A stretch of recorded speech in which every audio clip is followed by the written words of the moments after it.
we got here is a 1995 F-150 XL. I'm sorry if I'm like scatterbrained, I'm really tired.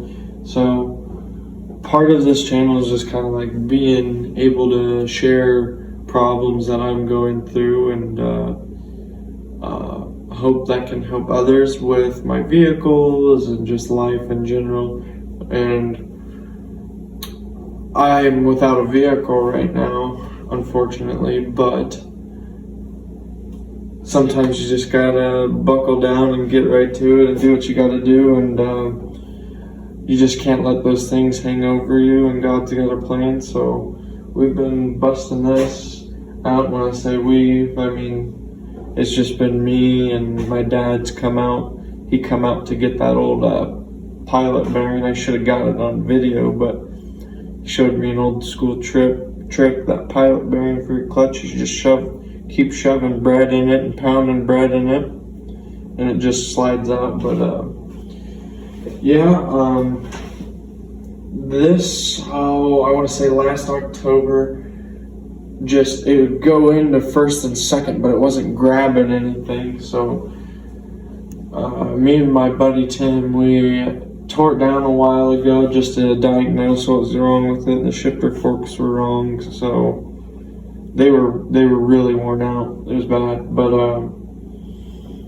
got a new clutch thrown in there, got a new oil pan gasket, oil filter, got a new throwout bearing for the transmission, and shifter forks will be here Thursday.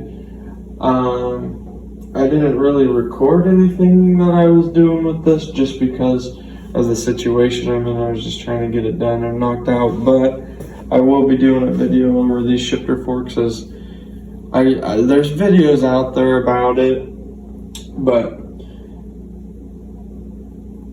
I just wanted to do something a little more in depth. But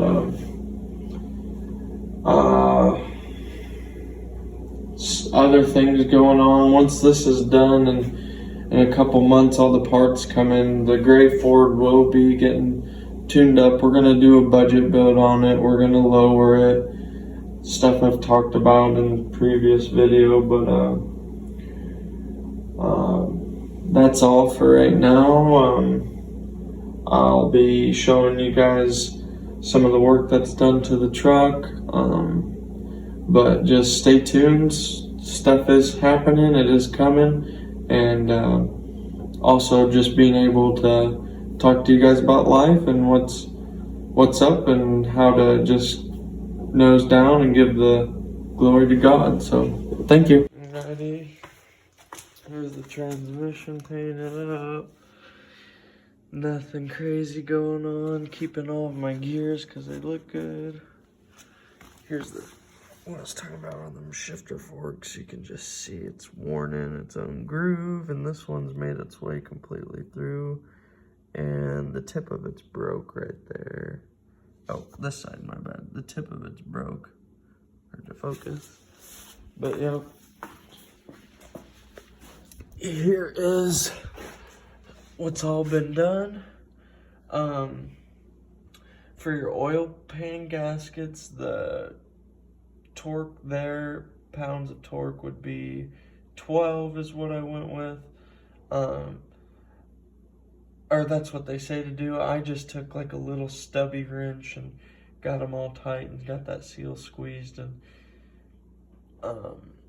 the flywheel was, they say 75, I just went with 80 to torque that down. And then the clutch is 25. I went over just a hair, I think. But that's all in, all sealed up. Rear main was put in too. Then, like I said, once the shifter forks get here, I'll make a video and we'll get this thing back on the road. It's kind of messy right now, but got some seats too from the junkyard out of a newer Ford that we'll be putting in, just bucket seats. But got a new radio too, a touchscreen single denser in here. It has a backup camera and all that good stuff. And then I got a power inverter I want to put on, screw to the floor, and then hang a CV that I got up in the ceiling. And that'll wrap it up. That'll be all I really want to do to this truck for right now. Eventually I do want to get rid of the toolbox and put a job box and a ladder rack. That way we can go help buddies fix their stuff. We can go camping with it, you know, or do buildings, whatever, helping people out with whatever they need, you know, and just thank God I'm in a position to be able to do this, and let the glory be to him, honestly. So, oh, and it's got a rough country lift. I don't really care for lifted trucks by no means, but that's gonna do today's video. Kind of what's been going on. I'm just getting it back up on my feet, honestly. I'm not gonna say I'm sitting here struggling. I'm making do with what's going on, and eventually just keeping your nose down, giving your glory to God. Not I did this, I did that. Just thank him for your positions that he puts you in, even though it may be bad and you don't want to think that God's great in bad situations, but he's amazing. And just take it as a lesson, and that he's challenging you. And like I said, that's about it for today and what's been going on. Thank you for watching.